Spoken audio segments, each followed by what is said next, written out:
Še en SMS, za katerega se tudi moram zahvaliti. Okay. 300. Ekipa maratoncev. Prav, da se vam še jaz zahvalim za vso vašo brezmejno dobroto. Pisalo se je leto 23, mesec avgust in tudi naš Mengeš in naša hiša sta dobro nastradala.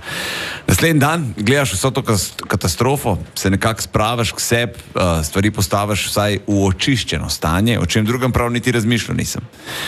Jaz takrat brez službe, žena pa plačal, kakršno je imela. A veš, nekdo reče, plačaj kakršno ima, veš, da ni nekaj, kar bi človek delo juhuhu. Prav zima že skoraj pred vrati, mi pa brez ogrevanja z 2 mladoletnima otrokoma.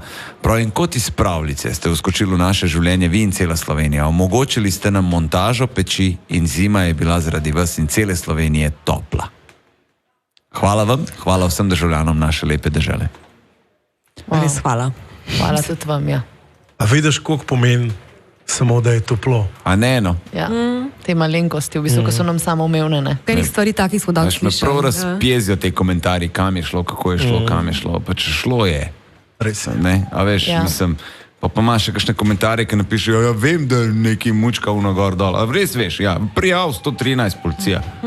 Mislim, ja, najlažje je gnojiti od doma. Drugač sam smetiš, stari. Nič nisi s tem naredil, pišeš pol na Facebook, pa bo saj to kot govoren, pa pač da je prijavo, ampak hudič je, ne, če se izkaže, da si lažno prijavo dal, ne, pa pač si pa ti tudi malo za to odgovoren.